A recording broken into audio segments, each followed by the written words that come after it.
अस्सलामुअलैकुम। आज जो है वो क्वेश्चन आंसर्स करेंगे the day the dam broke by James क्लॉवर्थ थर्बर। अच्छा, क्वेश्चन आंसर के अंदर हमने जो है वो जवाब क्वेश्चन के मुताबिक और चैप्टर के मुताबिक देना है, ये चीज़ आपने याद रखनी है। सही है। और साथ ही साथ हम पूरा चैप्टर पढ़ चुके हैं, तो आज पता चल जाएगा कि किस बच्चे ने चैप्टर को कितने अच्छी तरीके से समझा है, क्योंकि ये सारे क्वेश्चन के जवाबात मैं चैप्टर पढ़ाते वक्त आपको दे चुका हूं। तो जस्ट आपने चैप्टर पढ़ना है और सारे जवाब आपको मिल जाएंगे। चलो स्टार्ट करते हैं। सबसे पहले नंबर क्वेश्चन 1 करते हैं।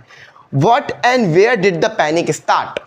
अच्छा, ये नोट्स ना इंग्लिश के बुक के बन गए हैं, चाहिए हो तो कांटेक्ट कर लेना, 200 रुपये फीस है। अभी जो नोट्स हैं ये सिर्फ चैप्टर नंबर 1 से लेकर 7 तक बने हैं, जिसमें क्वेश्चन आंसर्स और MCQ सॉल्व है तमाम चैप्टर के। ठीक है, बाकी ये बनते जाएंगे।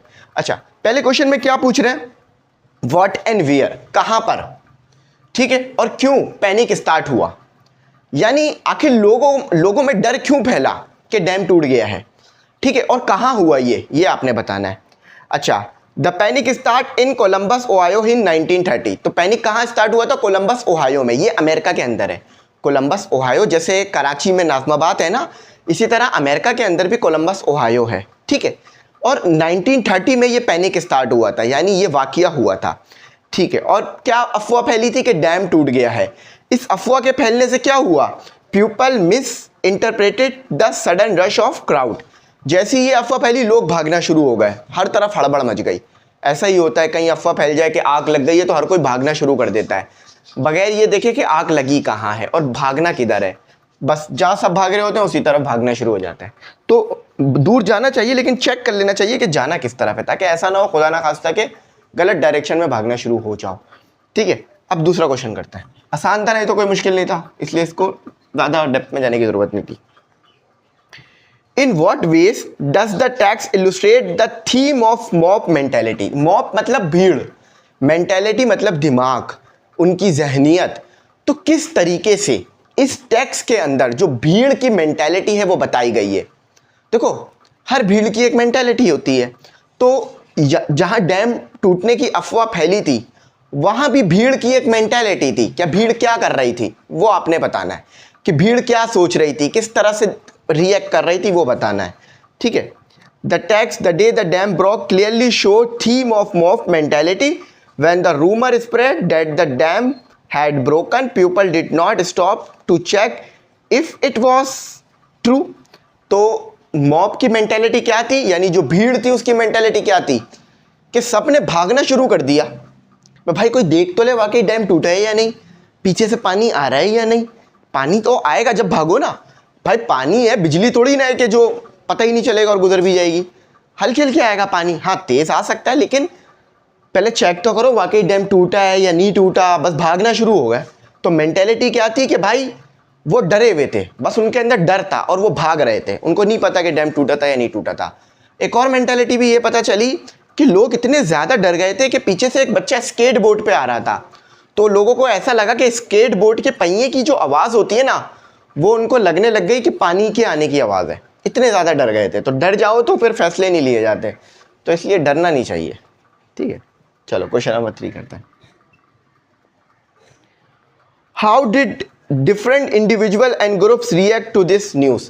अच्छा, जब ये खबर फैली कि डैम टूट गया है, तो कुछ लोगों ने, इंडिविजुअल्स ने, डिफरेंट इंडिविजुअल्स, कुछ लोगों ने और कुछ ग्रुप्स ने अलग अलग तरीके से बिहेव किया, उस बारे में हमें बताना है। देखो भाई, सबसे पहले तो जो जेम्स थर्बर हैं उनके दादा ने कैसे बिहेव किया ये बता दो, कि भाई उनके दादा समझे कि किसी आर्मी ने हमला कर दिया है, नेथन नाम के कमांडर की आर्मी ने हमला कर दिया है। ठीक है। अच्छा, जो डॉक्टर था इस स्टोरी में, वो डॉक्टर ये समझ रहा था कि जो पीछे से बच्चा स्केटबोर्ड पे आ रहा है वो पानी बहता हुआ आ रहा है। ठीक है। अच्छा, डिफरेंट इंडिविजुअल्स। अच्छा, जो जेम्स थर्बर की अम्मी थी उन्होंने बहुत अच्छा रिएक्ट किया, उन्होंने अंडे अपने साथ ले लिए, उन्होंने जो है वो ब्रेड्स ले ली ताकि अपने आप को सही रख सकें। तो ये आपने बताना है जो मुख्तलिफ इंडिविजुअल्स के बारे में पढ़ा था। When the false news of dam broke spread people panicked, families can out with food. अच्छा, फैमिलीज जो बाहर, कुछ फैमिलीज ऐसी थी, यानी कुछ ग्रुप ऑफ फैमिलीज ऐसी थी या कुछ फैमिली ऐसी थी जो बगैर फूड के बाहर आ गई।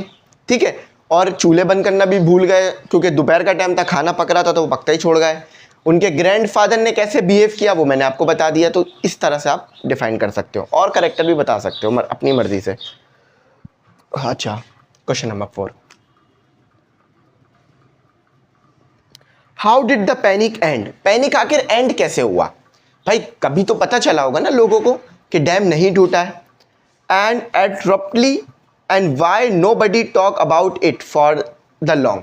अच्छा, जब पैनिक खत्म हो गया, जब सबको पता चल गया कि डैम नहीं टूटा, तो लोगों ने इस बारे में बात क्यों नहीं की कुछ टाइम बाद तक या बहुत लंबे टाइम तक, कि यार आखिर हम लोगों ने ऐसा क्यों किया? जब डैम नहीं टूटा था तो हम भाग क्यों रहे थे? भाई देखो, सबसे बड़ी बात, लोग शर्मिंदा हो गए कि यार हमने ऐसा क्यों रिएक्ट किया, हमने बच्चों की तरह क्यों रिएक्ट किया, हमने ना समझो की तरह क्यों रिएक्ट किया। भाई डैम टूटा नहीं था तो हमें चेक करना चाहिए था, या डैम टूटने की खबर आई थी तो हमें चेक करना चाहिए था। हमने एक दूसरे को देखा देखी में भागना शुरू कर दिया।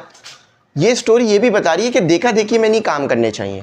अक्सर लोगों को आपने देखा होगा कि कोई फैमिली व्लॉगिंग में मशहूर हो रहा है, सभी फैमिली व्लॉगिंग शुरू कर देते हैं। अबे भाई, सब थोड़ी ना फैमिली व्लॉगर बनोगे। आप अपनी अंदर की स्किल्स को देखो, आप क्या किस चीज़ में रुझान है। हाँ, कंप्यूटर से रिलेटेड फील्ड में जाना है तो बहुत सारी फील्ड्स हैं, ग्राफिक डिज़ाइनिंग है, सॉफ्टवेयर इंजीनियरिंग है, आईटी है, सीएस है, हार्डवेयर है, इसके अलावा जो है वो कंप्यूटर का बिजनेस है, बहुत सारी फील्ड्स हैं। अब कोई बंदा सॉफ्टवेयर इंजीनियर बन गया तो सभी सॉफ्टवेयर इंजीनियरिंग के फील्ड के पीछे भागे हुए हैं। तो ऐसा नहीं करो भाई, सही है। अपनी डिज़ायर के मुताबिक फील्ड में जाओ ताकि पूरी ज़िंदगी दिल लगा के काम कर सको। ठीक है, चलो अब आ जाओ, इसके आंसर पढ़ते हैं क्वेश्चन नंबर 4 का। तो the panic ended quickly, panic बहुत जल्दी खत्म हो गया था। ऐसा नहीं है कि 5-6 दिन लगे, कुछ मिनटों कुछ घंटों में लोगों को पता चल गया था कि डैम नहीं टूटा। When the military man announce, जैसे ही मिलिट्री के लोगों ने बताया कि डैम नहीं टूटा, लोग समझ गए थे। That the dam not broken, people realise there was no danger और ऑर्डर वॉज रिस्टोर्ड, ऑर्डर यानी सब मामूल पर आ गया। After that everyone was too embarrassed. अच्छा, जब सबको पता चला कि भाई ये अफवाह थी तो सबको को बहुत बुरा लगा। अब लोगों को इतना बुरा फील हो रहा था कि कोई उस पर बात ही नहीं करना चाहता था कि यार ऐसा हुआ क्यों। सोचने में कितना अजीब सा लग रहा है कि भाई हम सब भागना शुरू हो जाए और आग लग गई, सब बाहर आ जाएं खड़े होके घर से और पता चले आग लगी ही नहीं, चिंगारी भी नहीं है एक। How long did the panic last? How was the order restored? कितनी देर तक ये सब कुछ हुआ और ऑर्डर रीस्टोर कैसे हुआ, यानी सारी चीज़ें मामूल पे कैसे आई। ऑर्डर रीस्टोर होने का मतलब मामूल पे आना, सारी चीज़ें फिर से ठीक कैसे हुई। The panic lasted only a little while, सिर्फ कुछ देर तक ये पैनिक चला। आप समझ लो 1 घंटा या कुछ मिनट, ठीक है। और सारी चीज़ें अपने ऑर्डर में कैसे आई कि भाई मिलिट्री आ गई, मिलिट्री ने बताया कि डैम नहीं टूटा, ठीक है, उन्होंने अनाउंस किया। अच्छा, मिलिट्री ने बोला था the dam is not broken, नहीं, the dam had not broken, और लोगों ने क्या समझा, the dam had now broken. ठीक है, मिलिट्री नॉट बोल ली थी, लोग नाउ समझ रहे थे, जिसकी वजह से और भगदड़ मच गई। लेकिन बाद में लोगों को समझ में आ गया था कि हाँ भाई नहीं टूटा डैम, ठीक है, डैम नहीं टूटा, डैम नहीं टूटा। चलो आ जाओ, describe the response of last enforcement, sorry law enforcement, fire fighter and military personal. अच्छा, क्वेश्चन नंबर हमारा 6 है, हम डायरेक्ट 7 पर आ गए। ये तो गलत काम हो गया भाई, गलत काम कर दिया ना हमने। How does the another describe the business and behaviour of people? Columbus. भाई किस तरह का बिहेवियर या बिजनेस बताया गया कोलंबस में, यानी जहाँ डैम टूटने की अफवाह फैली थी वहाँ किस तरह का बिजनेस हो रहा था, वहाँ के लोगों का क्या बिहेवियर था, ये आपने बताना है। नेक्स्ट डे जब पैनिक ख़त्म हो गया था, देखो जब पैनिक ख़त्म हो गया था यानी अगले दिन, जैसे फॉर एग्जांपल आज 14 अगस्त है तो 15 अगस्त वाले दिन लोगों ने किस तरह से रिएक्ट किया ये बताना है। तो इसी तरह से 14 अगस्त को समझ लो डैम टूटा, 15 अगस्त को नहीं टूटा, ये पता चल गया था लोगों को। तो 15 अगस्त को लोग किस तरह बिहेव कर रहे थे? भाई हर कोई एक दूसरे से शर्मिंदा था, कोई भी बात नहीं कर रहा था कि डैम टूटा था या नहीं, वो एक दूसरे को देख के वो शर्मिंदा हो रहे थे और बोल लेते यार कि हम लोगों ने कल क्या हरकतें करी है, कि सब भाग रहे थे, डैम टूटा ही नहीं था। The next day, the author described the people of Columbus as going about their business as usual, trying to act normal. अच्छा, सब अपने कामों पे गए, कोई भी घरों में नहीं रहा, सब अपने कामों पे गए, नॉर्मल ज़िंदगी शुरू कर दी, वरना तो घरों में रहते तो और परेशान होते। तो जब भी बीमारी हो या कोई परेशानी हो तो काम वगैरह करते रहो ताकि दिल लगा रहे और बीमारी और परेशानी से ध्यान हट जाए। सब कामों पे जा रहे हैं, नॉर्मल बिहेव कर रहे हैं, मगर अंदर ही अंदर ना एक दूसरे पे शर्मिंदा है कि यार हमने ऐसा किया क्यों। ये बात आगे लिखी हुई पढ़ सकते हो। अच्छा अब आ जाओ 7 पर। Describe the response of law enforcement agencies. अच्छा लॉ इन्फोर्समेंट यानी वो इदारे जिनका काम होता है कानून बनाए रखना, अमनो अमान कायम करना, यानी कोई चोरी ना हो, कोई कत्ल गारत ना हो, कोई बुरा काम ना हो। जैसे यहाँ पाकिस्तान में पुलिस है, रेंजर्स है, एफसी है, आर्मी है और एएसएफ है, एयरपोर्ट सिक्योरिटी फोर्स है और कौन कौन सी है, लेवीज है और हमारे पास बॉर्डर सिक्योरिटी फोर्स भी आई थिंक रेंजर्स ही होती है वो, और सीआईडी है, सीआईडी भी आई थिंक, एफबीआर भी यही काम करती है। ठीक है, तो बहुत सारी एजेंसीज है पाकिस्तान में जिसका काम ये है कि अमनो अमान कायम रहे, कानून ना तोड़े कोई। अमनो अमान कायम रहेगा जब तो खुशहाली होगी, जब तो बिजनेस बढ़ेगा, यहाँ पर इन्वेस्टमेंट आएगी। तो ये बहुत अहम इदारे होते हैं, आर्मी, नेवी, पुलिस, ठीक है, हाँ एयरफोर्स, नेवी, ये मेरे दिमाग में नहीं आ रहा था, ये भी लॉ इन्फोर्समेंट एजेंसीज हैं जिनका काम होता है कि लॉ को कायम रखना। अच्छा आई थिंक आर्मी, नेवी भी लॉ इन्फोर्समेंट में ही आती है क्योंकि ज़्यादा हालात ख़राब हो जाते हैं तो यही आकर कंट्रोल करते हैं चीज़ों को। ठीक है, तो रेंजर्स का तो मुझे पता है, आर्मी का मैं चेक कर लूँगा। ठीक है, आर्मी का काम मुल्क की हिफाजत करना होता है, तो ये लॉ इन्फोर्समेंट मुल्क की हिफाजत करने में ही आ रहे होते हैं ना। ठीक है, तो लॉ इन्फोर्समेंट एजेंसीज ने क्या किया उस दिन जब डैम टूटा? तो भाई सबसे बड़ा किरदार इन्हीं का था। अच्छा कुछ तो भागना शुरू हो गए थे, जैसे फायर फाइटर भी भागना शुरू हो गए थे, पुलिस भी भागना शुरू हो गई थी, लेकिन आर्मी वाले काफ़ी ज़्यादा उनकी ट्रेनिंग हुई होती है, वो काफ़ी मुश्किल हालात में रहे होते हैं, तो ये डैम टूटने के हालात में वो अच्छी तरह सर्वाइव कर लेते हैं। तो वो लोग, उन लोगों ने, आर्मी वालों ने बता दिया था कि डैम नहीं टूटा तो सब ठीक हो गया था, तो उनका बहुत अच्छा किरदार था आर्मी वालों का। During the panic law enforcement fire fighter and military personnel try to control the crowd. ये फायर फाइटर वालों ने, आर्मी वालों ने, इन सब ने कोशिश किया कि कंट्रोल करें सिचुएशन को, और कर लिया था कुछ टाइम में। ज़्यादा लंबा ये मामला नहीं चला था, शायद आर्मी और वो ना होती तो मामला तो और बढ़ जाते हैं। सही है। अच्छा, amidst the chaos and confusion, how the author family uphold their civic responsibility। अच्छा ये सिंपल ये बताना है कि किस तरह से ऑथर की फैमिली ने ना अपने होशो आवास नहीं खोए। मुझे लग रहा है ऑथर ने ना शायद अपनी फैमिली को बड़ा चढ़ा के बता दिया, बाकी सबको उन्होंने बुरा बता दिया, अपनी फैमिली को अच्छा बता दिया। ठीक है, अब हो सकता है शायद उन्होंने ऐसा किया ऑथर ने, क्योंकि भाई ऑथर खुद ही लिख रहे हैं तो अपनी फैमिली को थोड़ा पॉइंट तो देंगे ना। तो amidst the chaos the author family tried to stay calm। Simple अल्फाजों में कहूँ तो ऑथर की फैमिली भी भागी थी, ठीक है, लेकिन वो डरे ज़्यादा नहीं। फॉर एग्जांपल ऑथर की अम्मी ने चूल्हे बंद कर दिए, अंडे उठा लिए, ब्रेड उठा लिए ताकि बाद में खा सकें। ऑथर के जो ग्रैंडफादर थे वो बड़े मजबूत बंदे थे भाई। ठीक है, तो ऑथर की आंटी का भी बताया गया, तो ऑथर की फैमिली को बहुत अच्छा दिखाया गया था, सीधे सीधे अल्फाजों में कहूँगा। ठीक है, घुमा चढ़ा के बात करने का फ़ायदा भी नहीं है। ठीक है, तो आई होप भाइयों बहनों को बात समझ आई होगी, बिल्कुल आई होगी, आनी चाहिए, बात तो समझ आनी चाहिए भाइयों बहनों को। अच्छा आइयो, आ जाओ भाइयों बहनों। The rumour the dam has, अच्छा एमसीक्यूज करते हैं, मज़ा आता है वैसे इनको पढ़ाने में। एमसीक्यूज, द रूमर यानी अफवाह, रूमर अफवाह को कहते हैं। The dam has broken triggered, ये शुरू कहाँ से हुआ था? पैनिक अमंग पीपल, लोगों में शुरू हुआ था ये, मतलब लोगों में ये चीज़ शुरू हो गई थी कि डैम टूट गया। ठीक है, the grandfather mistakenly believe that the menace the city is facing during flood is. अच्छा, ग्रैंड फादर को क्या लग रहा था कि ये भगदड़ क्यों मच रही है? उनको लगा कि शायद एक नेतन बैटफोर्ड फॉरेस्ट कैवरली, यानी एक नेथन नाम का जर्नल है, उसने अपनी आर्मी के साथ हमला कर दिया। सिंपल अल्फाजों में कहूँ, ग्रैंडफादर को ये लग रहा था। ठीक है, तीसरा,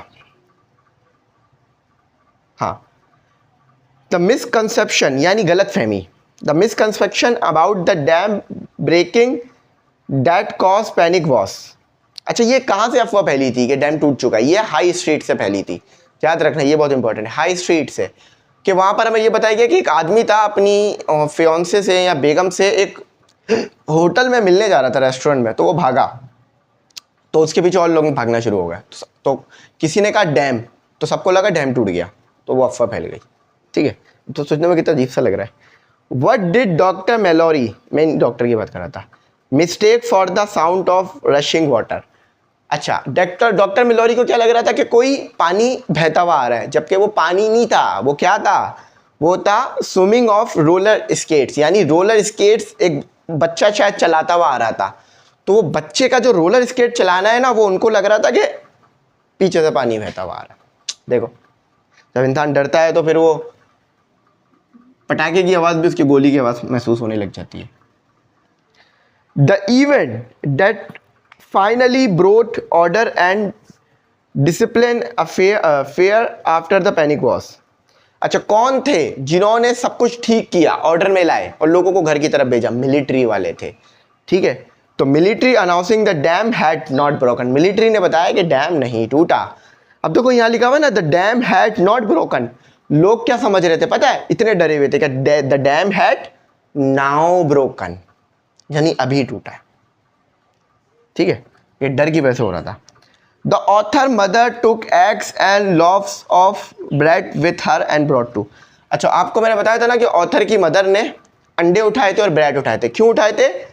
ताकि take refuge to top of memorial hall. Refuge मतलब कि वो लोग मेमोरियल हॉल के ऊपर जाकर अंडे और ब्रेड खा के कुछ टाइम गुजार लेंगे, फिर पानी आगे बढ़ जाएगा, कम हो जाएगा।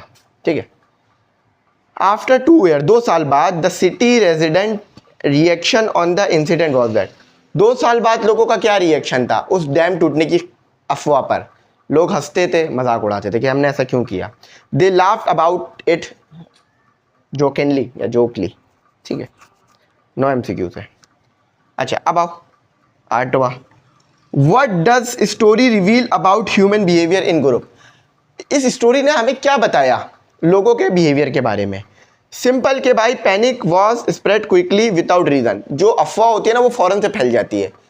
अब तो अल्लाह का बड़ा शुक्र है कि पाकिस्तान में बॉम्ब ब्लास्ट नहीं होते, कराची में भी नहीं होते। मगर पता है, पहला एक दौर ऐसा था, मेरा भी थोड़ा थोड़ा होश था उस टाइम पे, कि बहुत ज़्यादा ना दहशतगर्दी थी, बॉम्ब ब्लास्ट हुआ करते थे। तो उस टाइम पे ना अक्सर अफवाह फैल जाती थी कि यहाँ पर धमाका हुआ है, वहाँ पर धमाका हुआ है, तो लोग डर जाते थे। फिर न्यूज़ देखते थे, तो उस टाइम तो न्यूज़ थी, तो अगर न्यूज़ ना होती तो लोग डरे रहते।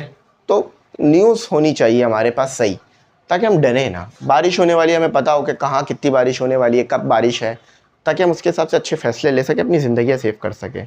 ये न्यूज़ जो है ना, ये भी एक बहुत बड़ा काम करती है लोगों के अंदर, जो है वो किसी चीज़ को फैलाने के लिए। तो अगर सही खबर आ जाए कि हाँ बारिश होने वाली है या नहीं, तो लोग अपने आप को सेव कर लें। The text the day the dam broke is dash in nature. ह्यूमरिक है, वहाँ सुन के इस चैप्टर को पढ़ के आपको क्या फील होता है? हंसी आती है, मज़ा आता है कि यार ऐसा भी हो सकता है। चलो, आज एक ही चैप्टर पढ़ा रहा हूँ भाइयों बहनों को, इंशाल्लाह। अब आगे आखिरी चैप्टर है हमारा, कौन सा है? The climate change. चैप्टर पढ़ लिया हमने, एमसीक्यूज क्वेश्चन आंसर्स इंशाल्लाह कल करा दूंगा। यहीं तक रखते हैं, उम्मीद करता हूँ बात समझ में आई होगी। Thanks for watching. अल्लाह हाफिज़। कीमती दुआओं में ज़रूर याद रखना।